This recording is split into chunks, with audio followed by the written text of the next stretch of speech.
On a eu la chance d'avoir accès aux archives de Régine Tillieux, donc la fille de Maurice, qui avait énormément de choses.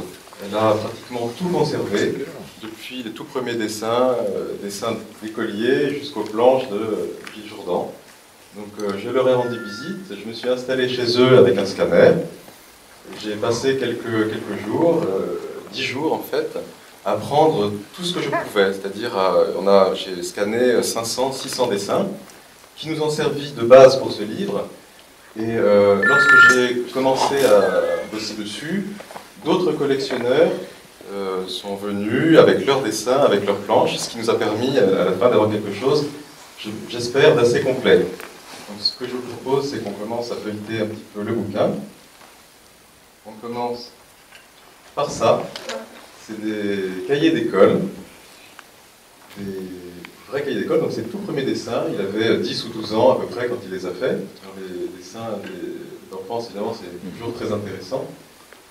Ici aussi, on voit sur la gauche, par exemple, un groom qui ressemble à Spirou.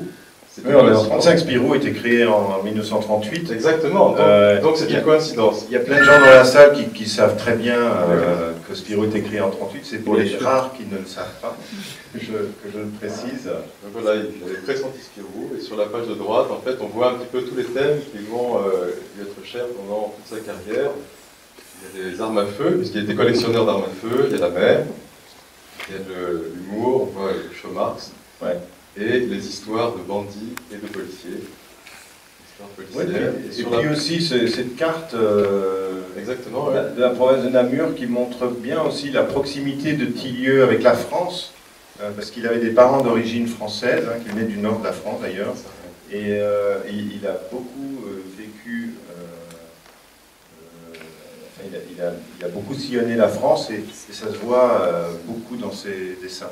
Absolument. Il est né dans la ville de Huy, donc qui est une ville entre Namur et Liège, en 1921. Voilà, il est né dans la même ville que Paul Delvaux, le peintre surréaliste belge. Voilà, encore quelques cahiers qui montrent que quand il avait 10-12 ans, il ne dessinait pas que des personnages, il s'attachait aussi beaucoup... Mais là, pour le moment, il est surtout connaisseur de profil. Oui, c'est important. Il y a des trois quarts. Mais au fond, ce qui est important chez Tillieux, c'est que c'est quelqu'un qui s'intéresse beaucoup à la technique. Et donc, on voit bien qu'il y a une notion de plan derrière ça. Donc, notamment quand il fait les trois quarts, on sent que c'est le plan, il y a le plan de l'objet. Il a un père qui travaille au chemin de fer, donc... Son père était chef de gare. Ouais, et donc, c'est des familles plutôt de comment dirais-je, manuels, et plutôt des gens qui connaissent bien la technique. Voilà. Et en bas à droite, une de ses premières machines, un de ses premiers véhicules, avec le philosophe Aristote. Voilà, donc ça c'est un portrait de son père.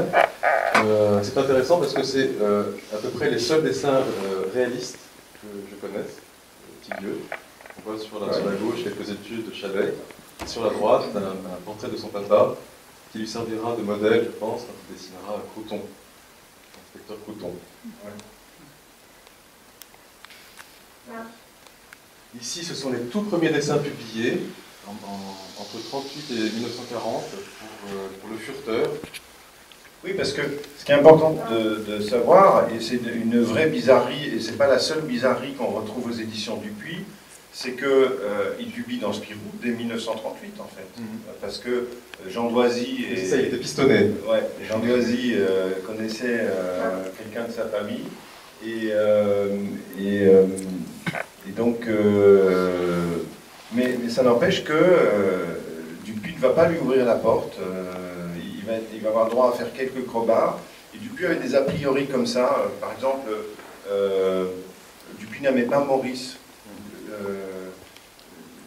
En tout cas, il y a une espèce de rupture entre Maurice. Que Maurice a commencé à travailler en 1947, et puis après il est allé aux États-Unis. Et dans cette période où il est allé aux États-Unis, Dupuis a eu une espèce de désamour pour lui. Et c'est Rosy qui m'a raconté cette anecdote. Quand Rosy est recruté en 1954, Charles Dupuis lui dit quelles sont les séries que vous préférez dans Spirou, quels sont les auteurs que vous préférez. Et Rosy lui répond le premier c'est Franquin. Dupuis, ah oui, Franquin bien sûr. Deuxième c'est Bugdani, Hubinon. Ah oui, oui, effectivement, Hubinon c'est très bien. Il dit troisième c'est Lucky Luke de Maurice. Et là Dupuis lui dit oh vous êtes sûr? Bon, c'est pas terrible. Et donc on voit bien que Charles Dupuis pèse sur les choix du journal et qui ne sont pas toujours très... il va mettre très longtemps avant de croire en Tillieu. Voilà. Voilà, donc juste en 40, pardon. Et comme le furteur, c'est Doisy qui dirige, celui qui décide des culs de l'an, mais ça n'ira pas au-delà des culs de l'an pendant longtemps dans Spirou. Ça, donc là, on est en 1940, la guerre éclate, et donc Spirou arrête, stoppe ses activités. Tillieu doit se cacher chez lui pour ne pas partir au STO, et il va profiter de ces quelques mois pour écrire un roman policier, édité au Sphinx, petit éditeur. Oui, mais, avant ça, enfin à peu près de façon contemporaine, il publie dans une collection qui s'appelle Le Jury, qui est dirigé par pas n'importe qui est dirigé par Stanislas André Steban, l'homme qui écrit L'assassin habite au 21.